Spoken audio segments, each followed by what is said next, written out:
5వ అధ్యాయము 8వ వచనం ఒకసారి మనం చదువుకుందాము. నిబ్బరమైన బుద్ధి గలవారే మెలకువగా ఉండుడి, నీ విరోధి అయిన అపవాది గర్జించు సింహము వలె ఎవరిని మృంగుతున్నా అని వెతుకుచు తిరుగుచున్నాడు. చాలండి, చిన్న ప్రార్థన చేసుకుందాం. తాళ వంచండి.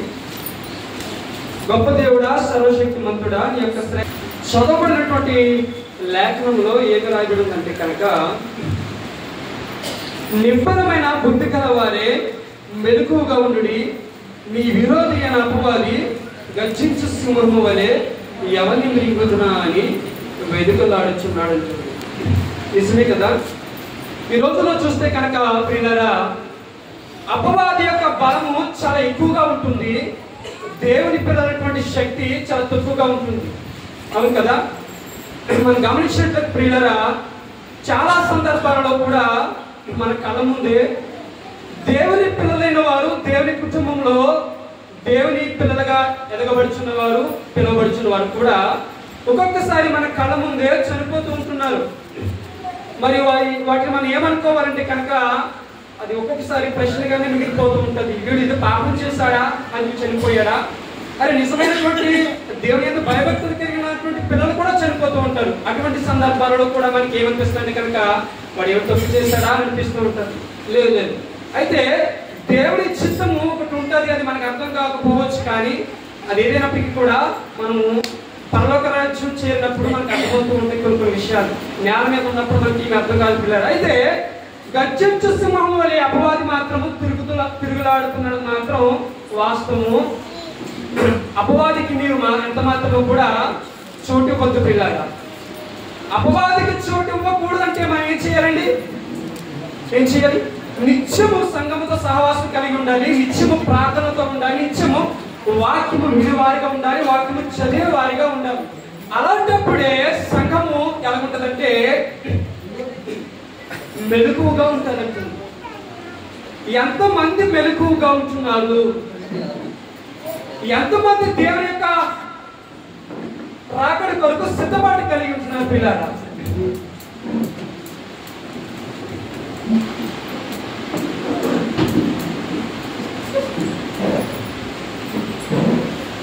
రోజులు చూస్తుంటే గతించిపోతున్నాయి, ప్రభువు రాకడ సమీపంగా ఉందని చెప్పి మనకు అర్థమవుతూ ఉన్నది. కానీ చాలా మంది సంఘాలలో ఇంకా నిద్రపోయే స్థితిలోనే ఉన్నారు. ఇది వాస్తవం. ప్రియులారా, మనమందరం కూడా మెలకువగా ఉన్నామని అనుకునే భ్రమలో బ్రతికేస్తున్నాం. కానీ మనం చీకటి సంబంధుల వలె పండుకునే స్థితిలో ఉంటున్నాం. దేవుని వాక్యానికి ఎంత ఇంపార్టెన్స్ ఇవ్వాలని తేవడం లేదు, దేవుని సంఘానికి ఎంత ఇంపార్టెన్స్ ఇవ్వాలని తేవడం లేదు, మన ఆత్మను రగిలించుకోవడానికి ఎంత చెయ్యాలో అంత చేయడం లేదు. ఒక ఆదివారం వచ్చేసాము, సరిపోయింది. ఒక శుక్రవారం వచ్చేసాము, సరిపోయింది, చాలు అని బ్రతికేస్తున్నటువంటి భ్రమలోనే ఉంటున్నాం మనం. ఎరుకో పట్టణంలో శ్రమ వచ్చింది. ఆ యొక్క పట్టణాన్ని దేవుడు ఇశ్రాయేలు ప్రజలకు ఇస్తానన్నాడు కదా. అయితే ఆ పట్టణంలో నుంచి ఒక కుటుంబం రక్షించబడింది. ఎవరండి? రాహాబు. ఎందుకు రక్షించబడింది అంటారు? అది కాదు, అది ప్రాముఖ్యమైన విషయం కాదు. కానీ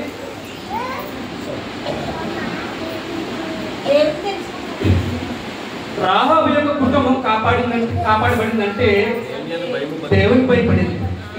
ఏంటండి? దేవునికి భయపడింది. ఈనాటి కాలం మనం చూస్తే కనుక దేవుని ప్రజలైన వారు ఎక్కడ భయం అనేది ఎక్కడ కూడా లేదు. వారు ఇష్టానుసారంగా జీవిస్తున్నారు. ఏదో తాత్కాలికమైనటువంటి సంతోషంలో కూడా దేవుని పిల్లలు ఎలా ఉంటున్నారంటే పిల్లరా, పాలిభాగిస్తూనే ఉంటున్నారు. కానీ దేవుని యొక్క వాక్యములో ఆనందించవలసినటువంటి దేవుని పిల్లలు లోకపరమైనటువంటి సంతోషాలు వెతుక్కుంటూ వెళ్ళిపోతున్నారు. చాలా బాధాకరమైన విషయం. వాక్యం వింటున్నాం, ఇక్కడ విడిచిపెట్టేస్తున్నారండి. నిజం, మనం దేవుని వాక్యం ఇక్కడే వింటున్నాం, కానీ ఇక్కడే విడిచిపెట్టేసి వెళ్ళిపోతున్నాం. దేవుని ప్రజలైన వారు, దేవుని పిల్లలైన వారు దేవునికి వాక్యాన్ని ఇలా చెత్త పట్టుకుని హృదయంలో భద్రపరుచుకొని మనం మరణాంతరం వరకు కూడా మరణించాలంటే మనం అలా వెళ్ళిపోవాలి. లేకపోతే కనుక దేవుని యొక్క రాజ్యం చేరుకోవడం చాలా కష్టం. ఆ యెరికో పట్టణంలో రాహాబు రక్షించబడిందంటే దేవుడికి భయపడింది కాబట్టి. ఆ ఉగ్రత కలిగిన పట్టణంలో కూడా తన జీవితం బాగాలేదండి, నిజమే, తన ఏం పరిశుద్ధురాలు కాదు, కానీ దేవుడికి భయపడటంతో దేవుడు తనకు అవకాశం ఇచ్చాడు, ఆ పట్టణంలో నుంచి తప్పించాడు. ఇశ్రాయేలు యొక్క జనాంగంలో చేర్చబడింది. ఎంత గొప్ప ధన్యత. మనము కూడా ఒకప్పుడు పనికిమాలిన జీవితాలు ఒప్పుకుంటామా ఒప్పుకోవద్దా? ఎస్, మన యొక్క జీవితం చూస్తే కనుక పుట్టినప్పటి కానీ స్టిల్ నా ఇప్పటి వరకు కూడా మంచి జీవితాలు కాదండి. అపవిత్రమైన పనులు చేసిన వారమే, బూతులు మాట్లాడిన వారమే, చెడ్డ కార్యాలు చేసిన వారమే. ఏదైనా మంచి అనిపించుకోవడానికి ఏ మంచి సాక్ష్యం కూడా మనలో ఎంత మాత్రము కూడా లేదు. అయినను దేవుడు తన ఉచితమైన కృప చేత మాత్రమే మనం రక్షించబడి ఉన్నామన్నది వాస్తవం. ప్రియులారా, మన మీద పెద్ద భక్తి పనులని కాదు, కానీ మన పితరులు ఒకవేళ భక్తి పనులని కాదు, కానీ మనం రక్షించబడలేదు. కానీ కేవలం అని ప్రేమించాడు, కేవలం అని ప్రేమించి మన కొరకు ప్రారంభించాడు. ఎంత గొప్ప ధన్యతని మనకు ఎవరికి కూడా లేదు. ఇశ్రాయేలు ప్రజలకి కూడా లేనటువంటి ధన్యత మనకి ఇచ్చాడు దేవుడు, ఆయన ఉచితమైన కృప చేత మాత్రమే. ఈనాటి కాలంలో అపవాదికి చోటు ఉందని దేవుడు చెప్తుంటే అపవాదికి చోటు ఇచ్చేస్తుంది సంఘం. ఇలాగా పరిశుద్ధ గ్రంథంలో ఎవరైనా అపవాదికి చోటు ఇచ్చినటువంటి ఒక భక్తి కలిగిన చోటు విశ్వాసం మనం ఒకసారి చూద్దాం. వారికి జీవితం నుంచి దేవుడు మనతో ఏం మాట్లాడాలనుకుంటున్నాడు వాటి మనం జాగ్రత్తగా విందాం. ప్రియులారా, ఇవన్నీ కూడా రాకడ దినాలు కాబట్టి మనం అందరం కూడా మనం సిద్ధపరచుకుందాం. ఒకసారి చూద్దాం. లూకా సువార్త, అపోస్తలుడైనటువంటి లూకా గారు రాసినటువంటి డాక్టర్ లూకా గారు రాసినటువంటి లూకా సువార్త 22వ అధ్యాయము, లూకా సువార్త 22వ అధ్యాయము 3-4 వచనాలు బిగ్గరగా చదివి వినిపించగలరు. అంతటా 12 మంది శిష్యుల సంఖ్యలో చేరిన ఇస్కరియోతు యూదా అనబడిన యూదాలో సాతాను ప్రవేశించాను కనుక వాడు వెళ్ళి ఆయనను వారికి ఎలాగో అప్పగించవచ్చునో దాని గురించి ప్రధాన యాజకులతోనూ అధిపతులతోనూ మాట్లాడిన. చాలండి, ఏంటంటే 12 మంది శిష్యులు అనబడినటువంటి ఒకరైన ఇస్కరియోతు యూదాలో సాతాను ప్రవేశించింది. ఏంటంటే ఇస్కరియోతు తెలుసు కదా, మీ అందరికీ తెలుసు కదా. ఎవరండి ఆయన? 12 మంది అపోస్తలులలో ఒకడైనటువంటి వాడు ఇస్కరియోతు యూదా. ఇస్కరియోతు యూదా సామాన్య వ్యక్తి కాదండి. మనం ఏదో చెప్పుకోవడానికి ఆశామాష కలిగిన వ్యక్తి కాదు. అపోస్తలులు అంటే కనుక ప్రపంచాన్ని కుదిపేసినటువంటి సువార్థకులలో 12 మంది. ఇప్పుడు మనం ఎలాగ నిలబడి వాక్యం చెప్తున్నా, మీరు కూర్చుని వాక్యం వింటున్నా సరే, ఆ సువార్త ఎప్పుడు 2000 సంవత్సరాల క్రితం యేసుక్రీస్తు ప్రభువు భూమి మీదకి వచ్చిన తర్వాత 12 మంది శిష్యులు ఏర్పరచుకుని ఆయన ద్వారా సువార్తను అంగీకరించి మారుమనసు పొంది దేవుని కొరకు నిలబడి దూసుకుపోతూ ఇక్కడి వరకు కూడా సువార్త ఉందంటే అంతటి శక్తి సామర్థ్యాలు కలిగినటువంటి వారిలో ఒకరైనటువంటి వాడు ఇస్కరియోతు యూదా. ఇస్కరియోతు యూదా ఏమైనా పని సామాన్యంగా పని మారుమనసు పొందక ముందే, దేవుని తెలియక ముందు తప్పిపోయాడా అంటే కనుక కాదండి. బైబిల్ గురించి, బైబిల్ గ్రంథంలో ఆయన గురించి చాలా స్పష్టంగా ఒక మాట రాయబడి ఉంది. ఒకసారి చూద్దాం పిల్లరా. అదే లూకా సువార్త 9వ అధ్యాయము మొదటి 6 వచనాల్లో మొదటి 2 వచనాలు చదువుకుందాము. ఆయన తన 12 మంది శిష్యులను పిలిచి సమస్తమైన దయ్యముల మీద శక్తిని, అధికారమును, రోగమును స్వస్థపరచు వరమును వారికి అనుగ్రహించి దేవుని రాజ్యమును ప్రకటించుటకును రోగులు స్వస్థపరచుటకును వారి పంపిణీ. ఏంటంటే ఎలా చూడండి, ఇస్కరియోతు యూదా ఈ 12 మందిలో ఒకడే ఉన్నాడు. వీరందరూ కూడా దేవుడు అభిషేకించి తన ఆత్మనిచ్చి ఏమన్నాడంటే, సమస్త దయ్యముల మీద మీకు శక్తిని ఇస్తున్నాను, అంతేకాదు అధికారాన్ని ఇస్తున్నాను, రోగాల మీద కూడా మీకు ఏంటంటే కనుక వరాలిస్తానని చెప్పి దేవుడు చెప్పాడు. ఈ 12 మంది కూడా దేవుడి యొక్క రాజ్య సువార్త ప్రకటించడానికి అక్కడ ఇశ్రాయేల్ ప్రాంతమైనటువంటి ఆ గలిలయ, సమరయ పట్టణంలో భక్తులు సంచరించి కూడా ఏం చేశారంటే సువార్త చెప్పిన వారిలో ఒకడైనటువంటి ఇస్కరియోతు. ఎస్, ఆయన నీలాగా నాలాగా సామాన్యటువంటి వ్యక్తే కాదండి. ఇస్కరియోతు యూదా దేవుని రాజ్య సువార్త ప్రకటించడంలో ఒకడే ఉన్నాడు. అంతేకాదు దెయ్యాలు ఆయన చిటికేస్తే, ఆయన మాట సెలవిస్తే దెయ్యాలు వెళ్ళిపోయాక, ఆయన ప్రార్థన చేస్తే పౌలు గారు పేతురు గారు ఇలా నిలబడినప్పుడు ఆయన నీడ పడితే స్వస్థపరచబడ్డారు. తెలుసు కదండి. అటువంటి శక్తి సామర్థ్యాలు కూడా ఇస్కరియోతు యూదాకి ఇచ్చారు. అంత గొప్ప ధన్యత కలిగినటువంటి ఇస్కరియోతు యూదా ఎవరికి అవకాశం ఇచ్చాడంట? సాతానుకి అవకాశం ఇచ్చాడు. సాతానుకి అవకాశం ఇచ్చాడు. ఎలా ఇచ్చాడు ఒకసారి చూద్దాం. ఒకసారి మత్తయి సువార్త 26వ అధ్యాయము, మత్తయి సువార్త 26వ అధ్యాయం. అప్పగించిన ఎడల నాకేమి ఇద్దురని వారిని అడిగాను. అందుకు వారు 30 వెండి నాణములు తూచి వారికి ఇచ్చి, వాడు అప్పటి నుండి ఆయన అప్పగించేందుకు తగిన సమయము ఇస్కరియోతు యూదాలో సాతాను ప్రవేశించిన చదువు కదా. సాతానుకి ఎలా అవకాశం ఇచ్చాడండి ఇస్కరియోతు యూదా? దేనికి అవకాశం ఇచ్చాడు? ఇప్పుడంటే డబ్బు ధర్మాన్ని ప్రకటించుకుంటాం, కానీ ఆనాటి కాలంలో పిండి నాణాలు బంగారు నాణాలకి ప్రాముఖ్యత, అప్పుడు అదే ప్రాముఖ్యత. కాబట్టి తను ఏం చేసాడంటే ఇస్కరియోతు యూదా యొక్క మనసు మనం చూస్తే కనుక ఇంకొక చోటు కూడా ఆయన గురించి ఏమనుకుంటుంది కనుక యోహాను సువార్త అనుకుంటా బహుశా అక్కడ ఏమని మాట్లాడుతుంటే కనుక పాపాత్మురైనటువంటి ఒక స్త్రీ తను పాపం దేవుని యొక్క దేవుడు ఆ ప్రాంతానికి వచ్చినప్పుడు తను ఎంతో పశ్చాత్తాపం చెంది యేసుక్రీస్తు పాదాల చెంత తను వచ్చి విలువైనటువంటి అత్తరును తన పాదాల మీద వేసి కడిగి తన పురులతో తుడిచినప్పుడు ఇక్కడ ఏం కదా అంటాడు, ఎందుకు ఇంత విలువైన దాన్ని మీరు అమ్మి పేదలకు ఇవ్వలేదు అని, అది ఇస్తే నా సంచలో వేసుకుని వీరలో పంచి పెడతారు కదా. మీకు అర్థమవుతుంది.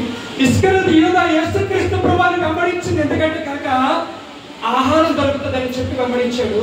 ఇస్కరియోతు యూదా యేసుక్రీస్తు ప్రభువుని ఎందుకు వెంబడించంటే డబ్బు దొరుకుతుందని వెంబడించాడు. ఈరోజు చాలా మంది విశ్వాసమైన వారు కూడా ఎందుకు వెంబడిస్తున్నారని క్వశ్చన్ వస్తే కనుక ఒక్కరు కూడా పర్వత రాజ్యాన్ని ఇస్తారని చెప్పి చెప్పలేదు. ఎందుకంటే అసలు ఆ స్పృహ వారికి లేదు. దేవుడు నా పాపాలు క్షమించడానికి వచ్చాడు, పరలోక రాజ్యాన్ని ఇస్తున్నాడు, అంతకన్నా నాకు ధన్యత అని చెప్పి ఈ మాటలు చెప్పే అంత పరిజ్ఞానం కూడా లేదు. ఎందుకు వెంబడిస్తున్నావు అంటే కనుక నా కొడుకు పెళ్ళి అవుతలేదండి అందుకోసం 2 వారు కొంతమంది. ఎందుకు వెంబడిస్తున్నా అంటే కనుక నా కోడలకి ఇంకా గర్భం కాలేదండి అందుకు వెంబడిస్తానని చెప్పేవారు కొంతమంది. మరి ఎందుకు వెంబడిస్తున్నా అంటే కనుక ఇల్లు కట్టుకోవాలండి, ఇల్లు ఇస్తాను. ఇవా తాత్కాలికమైనటువంటి వాటి కోసమే మీరు వెంబడించేది. నశించిపోయే ఈ లోకంలో ఉన్న వాటి గురించా?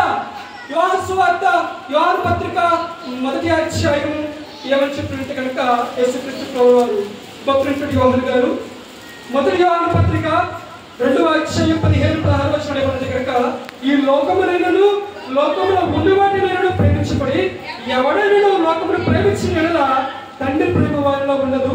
లోకంలో ఉన్నదంతయు అనగా శరీరాశయు నేత్రాశయు జీవపటమును తండ్రి వల్ల పుట్టినవి ఇవన్నీ కూడా గతించిపోతాయండి.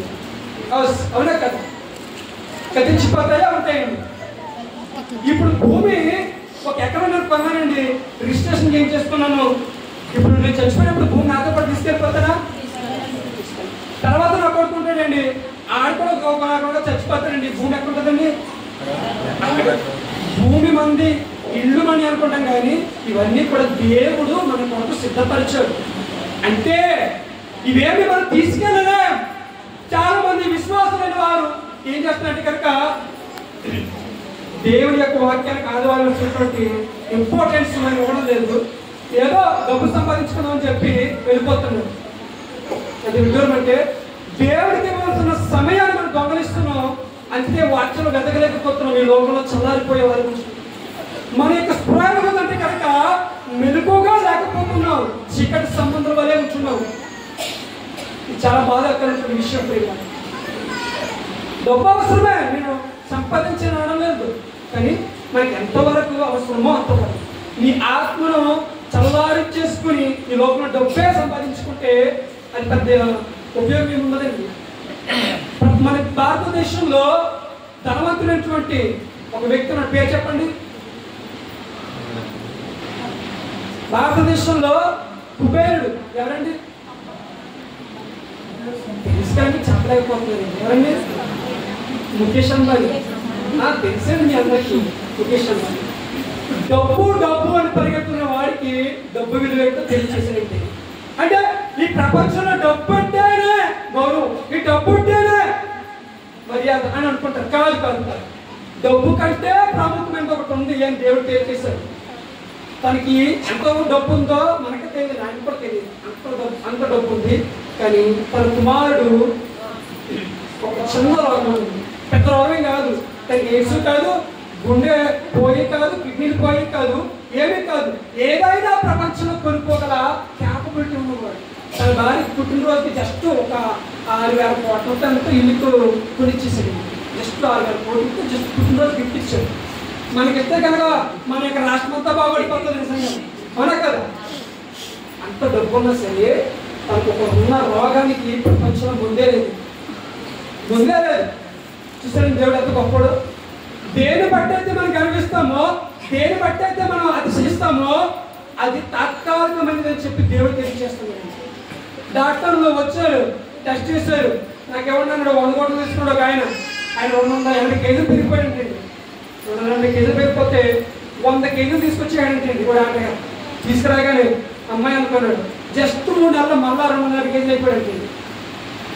మళ్ళా ఆయనకి స్టెరాయిడ్ వాడారు. అన్నారంట వైద్యులు, ఇంకొకసారి స్టెరాయిడ్ అయితే కనుక నీ కొడుకు కూడా చచ్చిపోతారని చెప్పారు. ఏమైందండి? ప్రపంచమైనటువంటి వ్యాధి ఆయన కుమారుడికి ఇచ్చాడండి. అంటే ఇంకా మనం డబ్బెట్టినా కూడా అనుకుంటుంది, మనం డబ్బెట్ట కొండ మీద రోజు తెచ్చేస్తాం కదా తప్పు. ఇవన్నీ సామెతలు ఇంటగా బాగుంటాయి కానీ మనం తీసుకురాలేమండి. అవి తాత్కాలికమైనది. నువ్వు తినడానికి, ఉండడానికి, కట్టుబట్ట ఎన్నింటికి అవసరమే, అంతవరకే. మరి ఆదివారం దేవుడిచ్చినది ఈ యొక్క ఆరాధన పోగొట్టేసుకుని కూడా సంపాదించడానికి వెళ్ళిపోతుంది. చూసారా, ఇవన్నీ కూడా నిష్ప్రయోజనం. ఇస్కరియోతు యోధ దేవుని కొరకు పరిచయం చేశాడండి. దేవుని కొరకు నిలబడి రాజ్య సువార్తను ప్రకటించాడు. దేవుని కొరకు నిలబడిన వ్యక్తి ఆయన ప్రార్థన చేస్తే రోగాలు మాయమైపోయాయి, ఆయన ప్రార్థన చేస్తే దయ్యాలు వెళ్ళిపోయాయి. అంత గొప్ప దండిత కలిగించిన వ్యక్తి అపవాదికి చూపించాడు. ఈరోజు ప్రశ్న మనం వేసుకున్నాం, నువ్వు దేనికి అవకాశం ఇస్తున్నావు? నీ దగ్గరికి వస్తున్నాను నేను కూడా. అపవాదికి మీరు ఎలా చోటిస్తున్నారు? ఈ లోకంలో నశించిపోయే తాత్కాలికమైన వాటి కోసం మీరు పరిగెడుతున్నారా? అలా పరిగెడితే అపవాది ఎప్పుడు అవకాశం ఇస్తాడా అని చెప్పి చూస్తే అది మింగేస్తాడు, ఖచ్చితంగా మింగేస్తాడు. యవనస్తులు మన గ్రామంలో చిటుకుమని వేసిపోయారు, అవునా కదా? చిటుకుమని వేసిపోయారు. రెప్ప పాటున చనిపోయారు చాలా మంది. రెప్ప పాటున చనిపోతారని చెప్పి ఎవరైనా గ్రహించారా? మారు మనసు పొందండిరా అంటే ఎవరైనా మారు మనసు పొందడానికి ప్రయత్నం చేస్తున్నారా? బాప్తిసం తీసుకుంటారు. ఎప్పుడంటే విచిత్రం చెప్తా, బాప్తిసం తీసుకొని పెళ్లికి తీసుకుంటారు కొంతమంది. దేవుడు అంతగా చెప్పిందా? పెళ్లికి తీసుకోమని చెప్పిందా? మీకు మారు మనసు వాక్యం పెట్టినారు, వాక్యం ఇలా అంటున్నారు, ఇలా విడిచిపెట్టేస్తారు. పెళ్ళవదా మారు మనసు బాప్తిసం తీసుకోకపోతే ప్రభు రాజ్యం సమీపిస్తుంది కాబట్టి మీరు మారు మనసు పొందినారు దేవుడు. ఇందుకోసం మారు మనసు పొందినంటే కనుక చాలా మంది ఇంక ఈ లోకంలో ఇంకా టైం ఉంది అనుకుంటున్నారు. అస్సలు ఉండదు టైం. రేపటికి మంది కాదు అసలు. దేవుడు మాట చెప్పాడండి, ప్రభువు దొంగవాళ్ళే వస్తున్నాడు కదా, అవునా కదండి? తెలుసా మీ అందరికీ? ప్రభు ఎప్పుడు వస్తారో తెలుసా? నాకు తెలుసు. మరి నిజమే, నేను అబద్ధమంటాను. మీకు తెలియదు అంటారంటే కనుక వాక్యం సమయం చూద్దాం ఒకసారి. మొదటి తెస్సలోనికీయులకు రాసిన పత్రిక 5వ అధ్యాయము 2వ వచనం ఒకసారి చదవండి. రాత్రి వేళ దొంగ ఎలాగ వచ్చునో అలాగే ప్రభువు దినం వచ్చిన మీకు బహుగా. ఇంతవరకు బాగానే ఉందండి. రాత్రి వేళ దొంగ ఎలాగ వస్తాడో ప్రభువు దినము కూడా అలాగే వస్తుంది అని చెప్పి మనకంటే బాగా తెలుస్తుందండి. అయితే కింద వచనం చదవండి ఒకసారి. లోకులు నెమ్మదిగా ఉన్నదని, భయమేమీ లేదని చెప్పుకొనిచుండగా గర్భిణీ స్త్రీకి ప్రసవ వేదన వచ్చినట్టు వారికి అకస్మాత్తుగా నాశనం తప్పించిన గనక మరెంత మాత్రం తప్పించుకోలేరు. సహోదరులారా, ఈ మాట చాలా జాగ్రత్తగా వినండి. ఆ దినము దొంగవారి మీ మీదకి వచ్చేటకు మీరు చీకట్లో ఉన్నవారు కాదు, మీరందరూ వెలుగు సంబంధులు, పగటి సంబంధులై ఉన్నారు. మరి రాత్రి వారు కాము, చీకటి వారు అంతకంటే కాదు. కావున ఇతరుల వల్ల నిద్రపోక మెలుగుగా ఉండి మొక్కులు కాకూడదు. జరుగుతున్న పరిణామాలు మనకి ఏం తెలియజేస్తున్నట్టే కనుక దేవుని యొక్క ఉగ్రత చాలా తొందరలోనే ఉంది, ఆయన రాకడ కూడా చాలా సమీపంగా ఉందని చెప్పి తెలియజేస్తుంది. జరుగుతున్న పరిణామాలు ప్రపంచంలో ధనవంతులు కలిగినటువంటి దేశం అమెరికా కాలిపోయింది. రష్యా రెండో ఆర్థిక వ్యవస్థ పతనమైపోయింది యుద్ధం వల్ల. 3 జర్మనీ కూలిపోయింది. అలాగే మన దేశంలో కూడా మత పిచ్చి పట్టుకుని అనేక మంది నాశనం అయిపోతున్నారు. వీరందరూ కూడా చీకటి సంబంధంలో కలిసిపోతున్నారు. ప్రభువు ఎప్పుడు వస్తాడో తెలియదు అంటే దేవుని పిల్లలటువంటి మన కోసం కాదు, అది మనకు తెలుసు. మనకు తెలుసండి. మనం ఎవరండి? చీకటి సంబంధం కాదు, మీరు వెలుగు సంబంధులు. దేవుని యొక్క వాక్యం, ఆయన వెలుగు నిత్యము మన మీద ప్రకాశిస్తుంది. కాబట్టి ఆయన రాకడ ఎప్పుడో మన అందరికీ కూడా తెలుసుకుని సూత్రం చెప్పాడు దేవుడు. భూకంపాలు వస్తాయి, జాగ్రత్త. అక్కడక్కడ కొరువులు వస్తాయి, జాగ్రత్త. ఇవి కాదు, ఇశ్రాయేలు ప్రజలు వారు 3 అది ఎర్రని పెయిన వారు వధిస్తారు, సూర్యచంద్ర నక్షత్రములు మారిపోతాయి. ఇవన్నీ రాకడికి సూచన చెప్పి మనకి దేవుడు తెలియజేస్తాడు. దినము మన కూడా వాక్యం వింటున్నప్పుడు ఈ సూచనలకి అవగాహన మనకి కలిగిన ప్రభు సిద్ధపడ్డామని చెప్పి వెలుగు సంబంధుల వల్లే నిద్రపోకుండా మనం మెలుగుగా ఉండాలని చెప్పి. ఎవరుంటారంటే చీకటిగా ఎవరుంటారు? లోకస్తులు అనుకుంటారంటండి. ఏమని? ఇంకా మనకి ఏం కాదులే, నోవాహు చెప్పాడు కదా, మారండి అయ్యా మారండి అంటే వర్షం రాజులేమో తెలియదండి అని చెప్పాడు. ఒకేసారి భూప్రల మీద చలి వచ్చినట్టు ఆటాంతులు అంతా కూడా నశించారు. అది వారికి తెలియదు. దేవుడి కూడా ఉంటుందంటే వారికి తెలియదండి. కానీ దేవుడి పిల్లని వారి మనందరికీ కూడా తెలుసు. తెలియదంటే మనమందరం కూడా ఎవరున్నాము? చీకటి సంబంధంలో ఉన్నాం. ఇంకా వెలుగు సంబంధం వల్లే కాక నిద్రపోతున్నామేమో ఒకసారి పరీక్షించుకోండి పిల్లారా, పరీక్షించుకోండి. చీకటి సంబంధం వల్లే మీరు ఉండొద్దు. దేవుడు మనందరికీ ఒక ప్రాణం పెట్టాడు పిల్లారా. ఆయన కాల్చిన రక్తాన్ని మీరు అంత మాత్రం కూడా వృధా చేసుకోవద్దు. ప్రకటన గ్రంథంలో ఒకసారి సంబంధించండి. దేవుని యొక్క వెలుగు సంబంధాల వల్ల మనం దేవుని యొక్క సన్నిధిలో ఉన్నాము.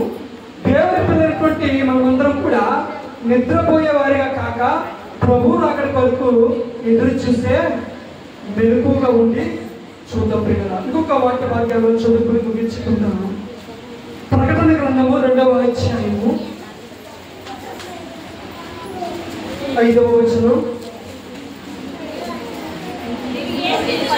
నీవు ఏ స్థితిలో నుండి పడితేవో అది జ్ఞాపకము చేసుకుని మారు మనసు పొంది ఆ మొదటి క్రియలను చేయము. అట్లా చేసి నీవు మారు మనసు పొందితేనే సరి. చూడండి, ప్రకటన గ్రంథంలో ఎఫెసస్ అనేటువంటి ఒక సంఘం ఉంది. ఎఫెసస్ అనేటువంటి పట్టణంలో ఎఫెసస్ అనేటువంటి ఒక సంఘం ఉంది.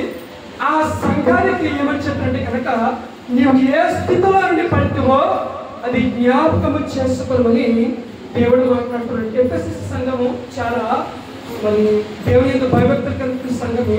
అయితే ఈ సంఘంలో ప్రేమ లేదని చెప్పి దేవుడు మాట్లాడుతున్నాడు. ఆ సంఘంలో ఏం లేదంటండి? ప్రేమ లేదు. అయితే నీ యొక్క ఏ స్థితి అంటే కనుక మొదటిలో ఉన్నటువంటి ప్రేమ లేదు కాబట్టి ఒకసారి పరీక్షించుకుని మరలా ప్రేమని ఏం చేస్తున్నాడు? వృద్ధి చేసుకోమని దేవుడు హెచ్చరిస్తున్నాడు. నేను తెలియజేస్తున్నామంటే కనుక మనం ఏ స్థితిలో పడిపోయామో ఒకసారి జ్ఞాపకం చేసుకోండి ప్రియాలు. చాలా మంది ఈ లోకపరమైనటువంటి తాత్కాలికమైనటువంటి సంతోషంలోనే వెంపర్లాడుచు పరిగెడుతున్నారు. చాలా బాధకర విషయం. నేను మీకు బాధ కలగాలను లేదంటే నేను ఇలా ఇబ్బంది పెట్టడం కాదు, కానీ మీ అందరికీ కూడా రోషం పుట్టించాలని ఒక మాట జరుగుతాను. ఒకప్పుడు అంబేద్కర్ జయంతికి మా పెద్దలైన వారు రికార్డింగ్ డాన్సర్ చేసేవారు, తీసుకొచ్చి చేసేవారు. వాడు ఏమన్నది కనుక ఇంకో మాట చెప్పాలంటే భోగమోడు డాన్సర్ అంటారు. ఏమిటండి? భోగం డాన్సర్ అనేవారు. అటువంటి భయంకరటువంటి పాటలు, వినకున్నటువంటి పాటలు, చూడకున్నటువంటి దృశ్యాలు దేవుడి యొక్క కృప చేత, వాక్యం చేత సరి చేసుకుంటూ అటువంటి స్థితిలో ఉన్నవారిని సైతం కూడా దేవుని యొక్క మందిరానికి నడిపించారు. ఈనాటి కాలంలో అటువంటి పాటలు వినపడుతున్నాయి అక్కడక్కడ. చాలా బాధాకరం. సిగ్గుండాలి నిజంగా. నేను మిమ్మల్ని ఏదో అనాలని కాదు, కానీ ఆ యొక్క భయంకరమైన స్థితిలోనే ఉండిపోతే మనం ఎక్కడికి వెళ్ళిపోతామండి? మనం వెలుగు సంబంధంలో నిద్రపోకుండా మెలకువగా ఉన్నవాళ్ళని దేవునికి వాక్యం చెప్తుంటే ఏదో అలాగా వాక్యానికి విరుద్ధంగా మనం పండుకునే స్థితిలో ఉన్నాం. ఎస్, అవునా కదా? పండుకున్నాం కాబట్టి బయటటువంటి నోటితో కూడా ఉచ్చరించినటువంటి పాటలు పెట్టుకుని ఆనందిస్తూ ఉన్నాం. దేవుని యొక్క వాక్యం, మీ బాధ వచ్చింది, శ్రమ వచ్చింది, సంతోషం వచ్చింది, మీరు దేవుని యొక్క కీర్తనలు పాడండి, వాక్యాన్ని చదవండి అని చెప్పి దేవుని యొక్క వాక్యం చెప్తుంటే సంతోషం వచ్చింది కానీ చెప్పి లోకపరంలో లోకస్తులు చేసేటువంటి తైతక్కలాటం మాట్లాడుతుంటే అది ఏమనుకోవాలండి? బాధేస్తుంది. ఒక్కొక్కసారి క్రైస్తవుడే గుంటలో పడిపోతుంటే బాధేస్తుంది. వస్తాయి మన కుటుంబాల్లో సంతోషమైన దినాలు వస్తాయి. ప్రభుని బట్టి ఆనందిద్దాం, ప్రభుని బట్టి ప్రభులో ఎదుగుదాం. అంతేకాని ఈలో తాత్కాలికమైనటువంటి విషయాలు మీరు ఎంత మాత్రము కూడా పాలు పంపులు పొందొద్దు.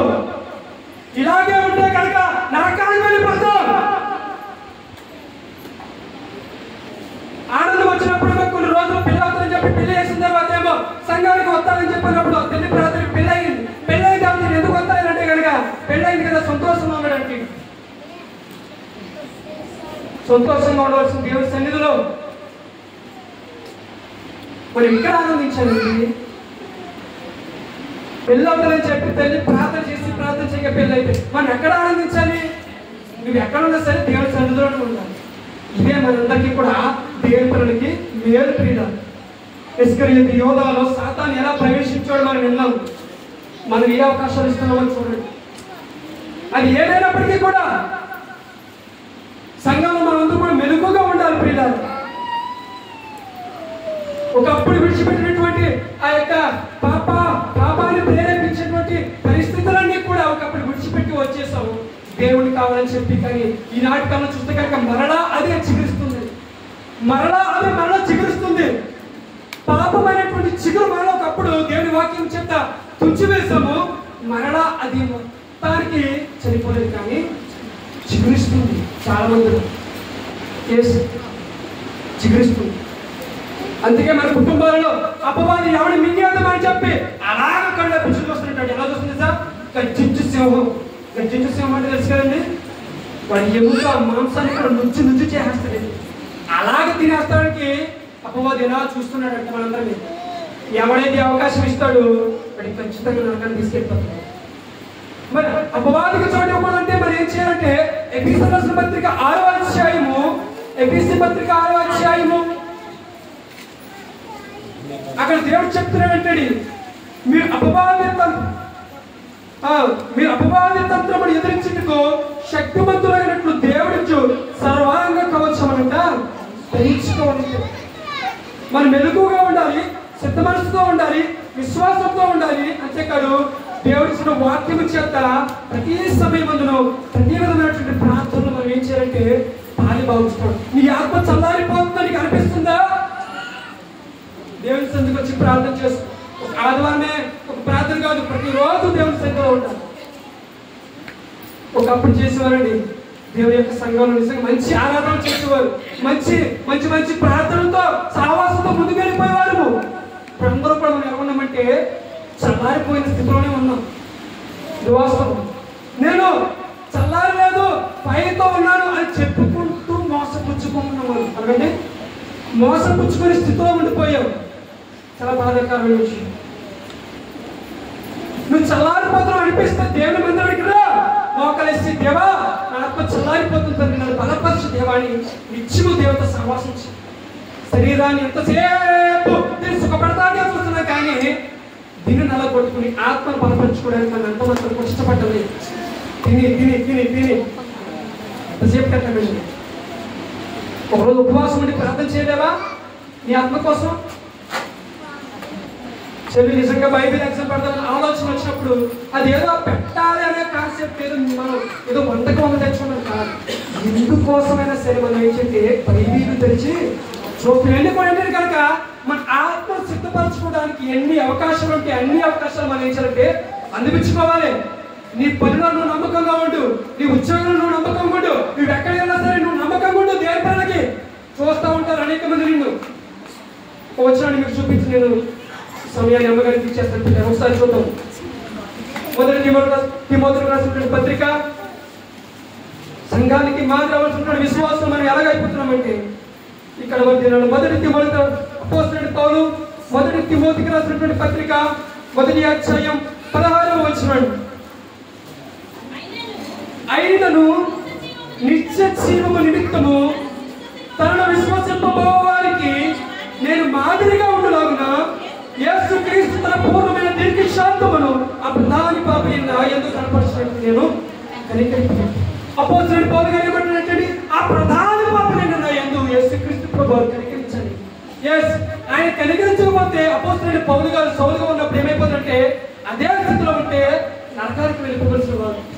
ఆ పాపంలో ఏమని పోల్చుకుంటే పౌలు గారు ప్రధాన పాపని చెప్పుకున్నాడు. పాపులుగా నేను పెద్ద పాపని, పాపించి స్వభావం కలిగిన వాడిని, పాపపు తలంపులు కలిగిన వాడిని చెప్పి తన ఆలోచనలో దేవుని ఎదురు పెట్టి నన్ను కనికరించాలని చెప్తూ ఏమంటే కనుక అట్టి వారికి ఆయనను నిత్య జీవము నిమిత్తము యేసుక్రీస్తు ప్రభువుని విశ్వసింపబోవారికి నేను మాదిరిగా ఉంటానని చెప్పి దేవుని సేవకు బయలుదేరబోతున్నటువంటి తిమోతికి చెప్తున్నాడు. నాన్న తిమోతి, నువ్వు సేవ ఎలా చేయాలంటే నేను మాదిరిగా ఉన్నాను సంఘానికి, నువ్వు కూడా మాదిరి చూపించు.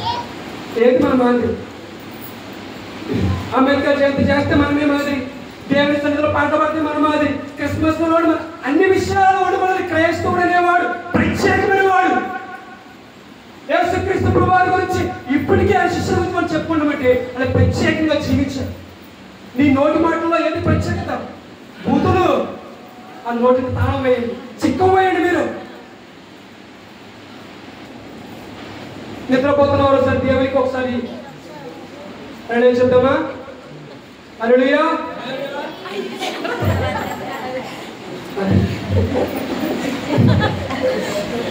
చాలా బాగా రమేష్ దేవుని వాక్యం అందరూ వింటున్నాం అనుకుంటారు కనుక ఒకసారి వినలేని పరిస్థితిలో ఉంటారు. అలా అనకూడదు. అయినా నేను ఎందుకంటే సరే దేవుని కొరకు చేద్దామని చెప్పాను. ఏమంటే ఈ వచ్చిన డెప్త్లో కొంచెం అర్థం ఉంటుంది. అదేంటంటే కనుక మనము రక్షించబడ్డాము, మనం ప్రభు రాజ్యానికి వెళ్తామని ఒక నిరీక్షణ ఉంది మనకి. అయితే ఆ నిరీక్షణ మనకే కాదు, మన ఇంటి పక్కన ఉన్న వారు ఎవరు రక్షణ లేకపోతే వారికి కూడా మనం నిలబడ్డారంటే మాదిరి చూపించాలి. పౌలు గారు అదే చెప్తాడు, ఆయనను నిత్య జీవము నిమిత్తం ఉంటే పరలోక రాజ్యాన్ని దేవుడిస్తానన్నాడు. ఆయన నిమిత్తము దాని నిమిత్తం ఎక్కితే కాక విశ్వసింపబోవాలంటే ఎవరండి? విశ్వాసం నువ్వు నేను ఇచ్చాము. ఇప్పుడు విశ్వసింపబోవాలంటే కనుక మన సహోదరులు ప్రభువుని అంగీకరించాలంటే వారికి ఎలా చూపించాలంటే మన జీవితమే ఒక మాదిరి ఉంటాయి. మన మాటలు, మన క్రియలు, మన చేతలు, మన చూపులు అన్నిటిలో మాదిరి చూపించాలి. అలాగే చూపిస్తేనే వారు ప్రభు దగ్గరికి వస్తారు, ప్రభువుని అంగీకరిస్తారు.